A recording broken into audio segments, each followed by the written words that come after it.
Good afternoon students and welcome to next lecture of metrology. Metrology में आज हम एक नया एंगुलर मेजरिंग इंस्ट्रूमेंट जो आज हम डिस्कस करने वाले हैं वो है साइन बार।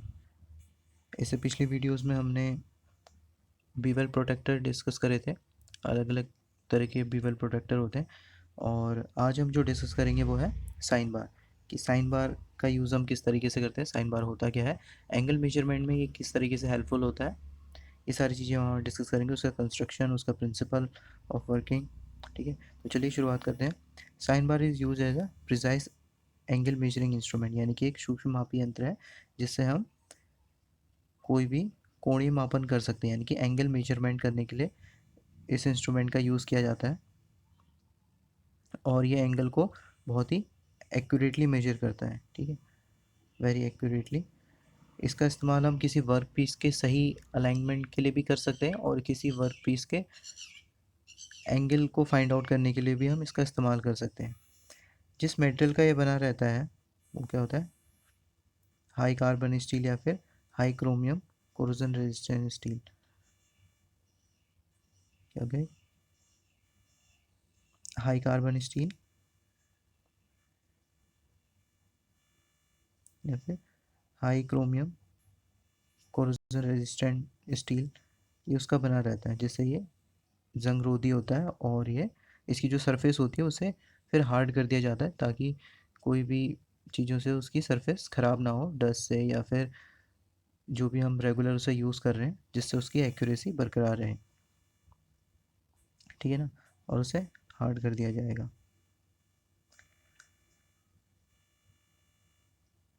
तो चलिए इसके कंस्ट्रक्शन की बात करते हैं। ये कुछ इस तरीके से होता है दिखने में। ठीक है, इस तरीके से बार होती है जिसमें दो रोलर लगे रहते हैं दोनों तरफ। ठीक है, एक सीधी बार होगी जिसमें इस तरह से दो रोलर इसमें लगे रहते हैं। ठीक है, ऊपर की होगी इसकी ये सरफेस होगी, अपर सरफेस हो जाएगी ये। ठीक, जिसके ऊपर हम कोई भी जॉब को अलाइनमेंट रख के उसका हम एंगल को मेजर करते हैं। और ये जो बीच में आप देख रहे हैं ये होल्स, इन्हें हम रिलीफ होल्स कहते हैं।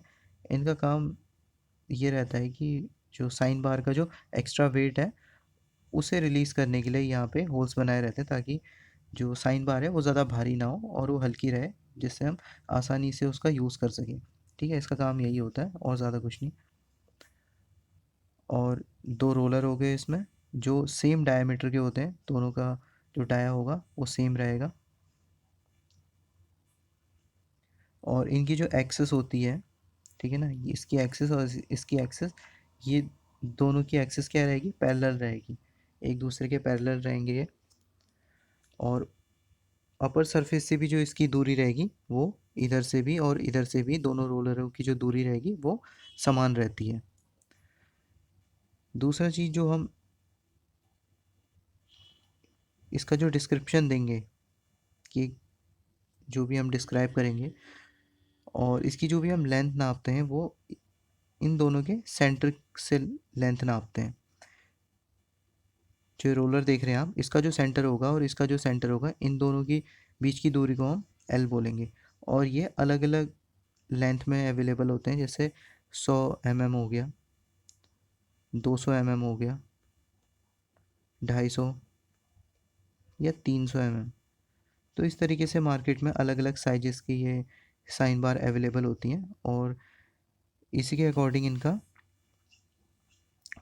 हम डिफ्रेंशिएट कर सकते हैं, डिस्क्रिप्शन दे सकते हैं कितनी लेंथ की है और उसका क्या डिस्क्रिप्शन है, उसके लेंथ के अकॉर्डिंग ही हम देख सकते हैं। टाइप्स ऑफ साइन बार की अगर हम बात करें तो इस अलग अलग तरीके की साइन बार होती हैं।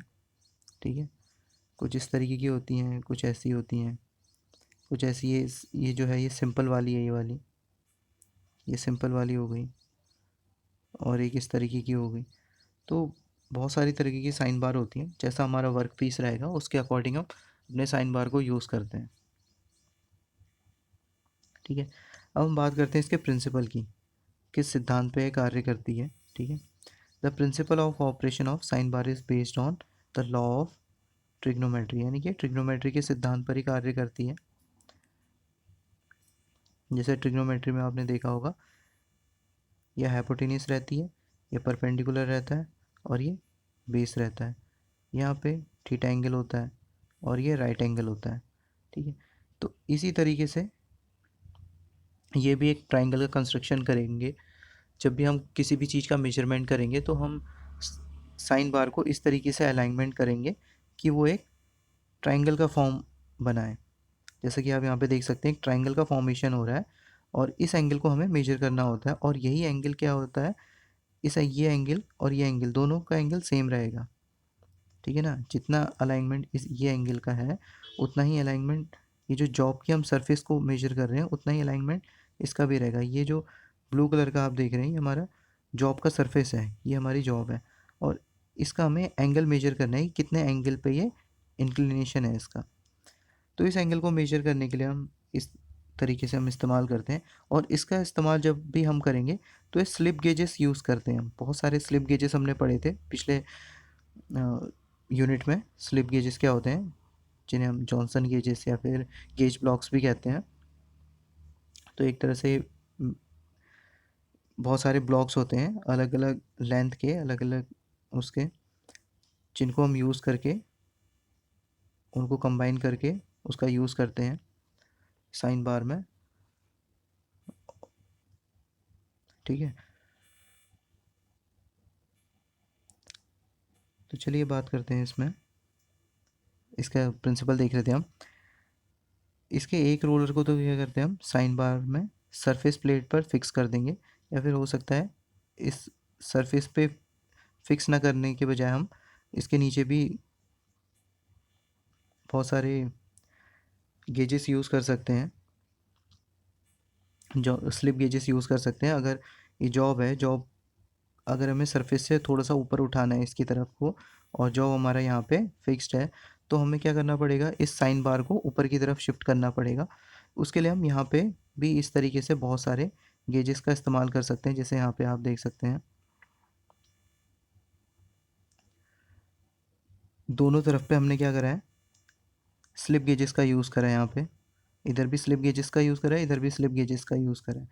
तो अलग अलग तरीके से हमारा मेथड फाइंड आउट करने का अलग अलग हो सकता है। हम इस रोलर को सरफेस प्लेट पर भी रख दें, और हो सकता है हम इस रोलर के बीच में बहुत सारे गेजेस को भी इंस्टॉल करके हम एंगल का मेजरमेंट कर सकते हैं।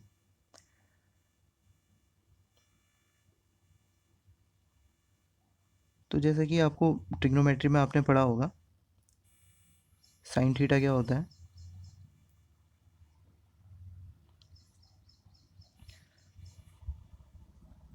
परपेंडिकुलर अपॉन हाइपोटेनियस, यानी कि लंब बटे कर्ण, ठीक है। तो परपेंडिकुलर इसमें क्या हो जाएगा, परपेंडिकुलर जैसा कि आप देख सकते हैं इसमें, जो ये h हाइट है, ये तो क्या हो जाएगी इसमें परपेंडिकुलर कहलाएगा, और जो l लेंथ है, ये क्या हो जाएगी इसमें, ये हाइपोटेनियस कहलाएगी। तो ठीक इसी का इस्तेमाल हम करेंगे अपना एंगल को फाइंड आउट करने के लिए। यानी कि ये क्या हो जाएगा, ये तो हाइट हो गई, और ये जो एल है ये हाइपोटेनियस हो जाएगा, ठीक है ना। ये कर्ण हो जाएगा, और ये हमारा परपेंडिकुलर हो जाएगा। तो जब हम परपेंडिकुलर अपॉन हाइपोटेनियस करेंगे तो हमारे पास क्या आ जाएगा, साइन का जो रेशियो होता है ये पता ही होगा सबको। और फिर अगर हमें एंगल फाइंड आउट करना है तो हम क्या करेंगे, साइन को यहाँ से ले जाके यहाँ साइन इन्वर्स हो जाएगा, साइन इन्वर्स, और ये हो गया एच यानी कि हाइट, और एल हो गया यानी कि जो साइन बार की जो लेंथ है उसे हम एल कहेंगे। तो ये क्या हो गया, ट्राइंगल का ये हाइपोटेनियस हो गया, और ये एच हो गया इसमें परपेंडिकुलर। तो हम यहाँ से एंगल फाइंड आउट कर लेंगे कितना उसका इंक्लिनेशन है उस एंगल का, ठीक है।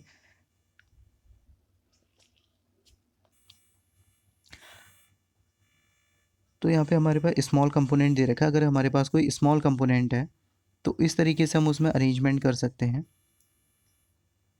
एक जो सिरा होगा उसका, एक रोलर का सिरा हम सरफेस प्लेट पर असेंबल कर देंगे और एक सिरा हम स्लिप गेजेस से इसमें इंस्टॉल कर देंगे। स्लिप गेजेस जितने भी हमने कंबाइन करके लगाए होंगे, और कंबाइन स्लिप गेजेस को कंबाइन करने की जो प्रोसेस को हम क्या कहते हैं, रिंगिंग कहते हैं। आपस में उन्हें कंबाइन कर देते हैं, ठीक है। उसे कंबाइन करने के बाद हम यहाँ पे इंस्टॉल कर देंगे और फिर हम किसी भी स्मॉल कंपोनेंट की एंगल को हम मेजर कर सकते हैं इस तरीके से। अगर हमें कोई बहुत बड़ा कंपोनेंट की अगर हमें एंगल को मेजर करना है, जैसा कि आप यहाँ पे देख सकते हैं डायग्राम में, जो कंपोनेंट है साइन बार से काफ़ी बड़ा है, तो साइन बार को हम इस तरीके से इसमें अटैच करेंगे अपने कंपोनेंट के साथ, ठीक है ना। इस तरीके से इसे अटैच करेंगे और यहाँ पे हमने क्या करा है, दोनों तरफ इसमें वर्नियर हाइट गेज को लगा रखा है।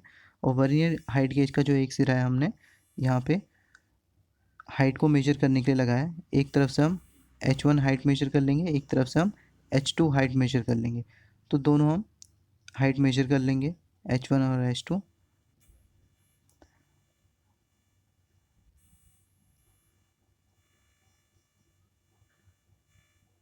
ठीक है।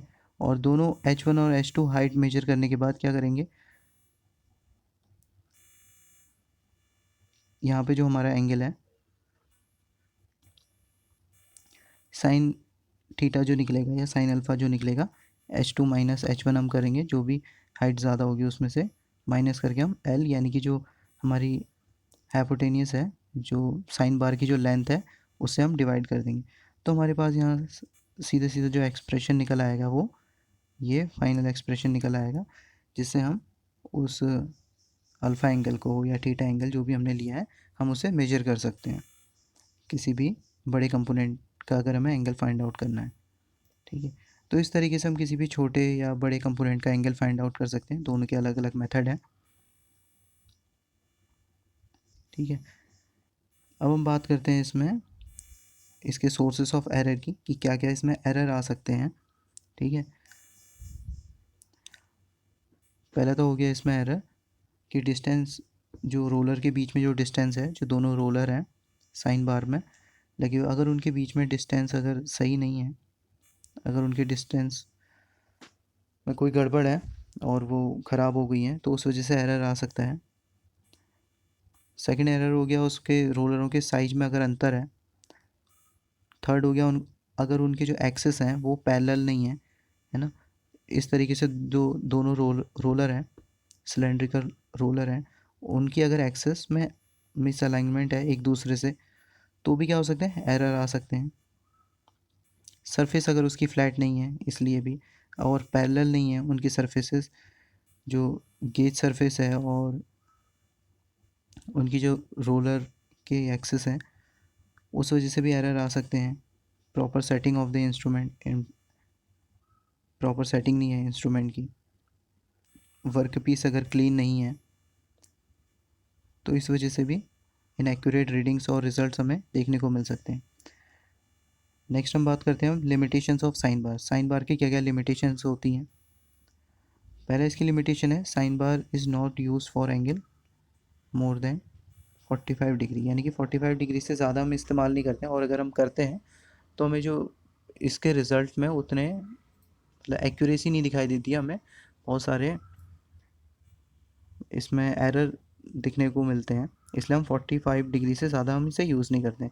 और इसे जनरली जो इसकी लिमिट रहती है वो 15 डिग्री से लेके 45 डिग्री तक ही हम एंगलों को मेजर करने के लिए सही रहता है। और अगर हम उससे ज़्यादा या कम में करते हैं तो हमें इनएक्यूरेसी देखने को मिलती है, ठीक है। Slide error of the sine bar causes large error in angular measurement, यानी कि स्लाइड अगर एरर होता है किसी साइन बार में, तो मुझसे लार्ज एरर देखने को मिलता है। एंगुलर मेजरमेंट में थोड़ा सा भी एरर हो तो हमें बहुत ज़्यादा एरर देखने को मिलता है। नेक्स्ट हम बात करते हैं अब size of the work piece which can be imposed on sine bar is limited, यानी कि जो वर्क पीस है जिसका हम मेजरमेंट करेंगे उसके जो साइज़ हैं वो लिमिटेड हैं। ऐसा नहीं कि हम बहुत ज़्यादा बड़ा या बहुत ज़्यादा छोटा कर सकते हैं, उसके लिमिटेड साइज ऑफ वेरिएंट के साथ ही हम इसमें एंगल का मेजरमेंट ले सकते हैं। प्रिकॉशन अब इसमें क्या क्या लेंगे हम, जो भी हम इसमें precaution, sine bar should not be use for the measurement more than 45 degree, यानी कि 45 डिग्री से ज़्यादा एंगल के लिए मेजरमेंट के लिए हम इसे यूज़ नहीं करेंगे। वर्क पीस जो भी होगा फ्री फ्रॉम बर्स वगैरह, सरफेस उसकी क्लीन होनी चाहिए, कोई डिफेक्ट नहीं होनी चाहिए। Work piece should be free from dust and dirt, कोई डस्ट या डर्ट नहीं होनी चाहिए। Zero error of the height gauge must be check before, यानी कि ज़ीरो एरर देख लेना चाहिए पहले हम, जो भी हाइट गेज अगर हम इसमें लगा रहे हैं, हाइट गेज से इसमें मेजर कर रहे हैं अगर कोई भी चीज़, तो उसका ज़ीरो एरर हमें देख लेना चाहिए। The measuring pressure on height gauge at different location should be uniform, यानी कि जो भी प्रेशर हम अप्लाई करेंगे हाइट गेज का वो यूनिफॉर्म होना चाहिए। The slip gauge should be under control conditions of temperature, यानी कि स्लिप गेजेस को अंडर कंट्रोल टेम्परेचर में होना चाहिए। ऐसा नहीं कि बहुत ज़्यादा अगर टेम्परेचर में उसे रखेंगे तो उसमें क्या होगा, थर्मल एक्सपेंशन हो जाएगा और ऊष्मा के कारण उसमें विस्तार हो जाएगा, जिस वजह से हमारे एंगल मेजरमेंट में एरर आ सकते हैं। Wringing of the gauges should be done without applying undue pressure to avoid the damage of surface, यानी कि जो भी हम उसकी रिंगिंग करेंगे, तो भी जो हमारे गेजेस होंगे, है ना, स्लिप गेजेस होंगे, उनकी जो हम आपस में उन्हें कंबाइन करने की जो प्रोसेस होती है उसे रिंगिंग कहते हैं। और रिंगिंग करते समय ज़रूरत से ज़्यादा प्रेशर हम उसमें अप्लाई नहीं करना है ताकि उनकी सरफेस डैमेज ना हो जाए। ठीक है, नेक्स्ट हो गया इसमें minimum number of slip gauges should be use for building up of size combination, यानी कि मिनिमम नंबर ऑफ ब्लॉक्स हम यूज़ करेंगे, कोशिश करेंगे कि जितने ज़्यादा हो कम से कम हम स्लिप गेजेस का यूज़ करें, जिससे एरर कम से कम उसमें आए। जितने ज़्यादा हम उसमें स्लिप गेजेस इंस्टॉल करेंगे तो हो सकता है कि एरर होने के चांसेस भी उतने ज़्यादा हमारे बढ़ जाते हैं। ठीक है ना। नेक्स्ट हमें इसमें ये देखना ज़रूरी होता है, ये जो हमारा वर्क पीस है और इसकी सरफेस और इसकी सरफेस एकदम पैरेलल होनी चाहिए। और वो हम कैसे मेजर करते हैं, वो हम मेजर करते हैं इसके डायल गेज की मदद से। जो ऊपर आप डायल गेज लगे हुए देख रहे हैं, इसको क्या करेंगे, हम स्लाइड करेंगे दाएं बाएं और हम देखेंगे कि इसमें रीडिंग में कोई एरर तो शो नहीं हो रहा है। उससे पहले हम इस सरफेस के साथ ज़ीरो पे सेट कर देंगे। ज़ीरो पे सेट करने के बाद हम देखेंगे इस सरफेस के ऊपर हम इसे स्लाइड करके देखेंगे, उसमें डिफ्लेक्शन बहुत ज़्यादा शो नहीं होना चाहिए, अंडर टॉलरेंस ही रहने चाहिए उसके डिफ्लेक्शन, जिससे हम ये सुनिश्चित कर लेंगे कि वर्क पीस की जो सरफेस है और ये जो हमारी सरफेस प्लेट है, ग्रेनाइट की जो सरफेस प्लेट है, इस सरफेस के साथ वो पैरेलल हो। ठीक है ना, समानांतर हो दोनों में, जिस वजह से ऐसा ना हो कि इसका अलाइनमेंट आड़ा तिरछा हो, जिस वजह से हमारा एंगल मेजरमेंट में दिक्कत हो सकती है। तो ये भी हम सुनिश्चित करेंगे कि दोनों वर्क पीस की सरफेस और इस सरफेस प्लेट की सरफेस जो हो वो एक दूसरे के पैरेलल हो, और उसके लिए हम डायल इंडिकेटर या फिर डायल गेज का यूज़ करते हैं। ठीक है, इसके कॉम्बिनेशन में हम बहुत सारी चीज़ें यूज़ करते हैं। साइन बार अकेला यूज़ नहीं होता है, साइन बार के साथ हम स्लिप गेजेस यूज़ करेंगे, ये सरफेस प्लेट यूज़ करते हैं, डायल इंडिकेटर भी यूज़ कर लेते हैं मेजर करने के लिए, और वर्नियर हाइट गेज का भी यूज़ करते हैं। तो इन सारे कंपोनेंट्स की मदद से हम एंगल को फाइंड आउट करते हैं, और ये थोड़ा सा कॉम्प्लिकेटेड हो जाता है इसमें फाइंड करना, लेकिन ये काफ़ी एक्यूरेसी में हम एंगल को मेजर कर सकते हैं इसकी मदद से। ठीक है, so thank you class for today. Next video में हम नेक्स्ट टॉपिक देखेंगे।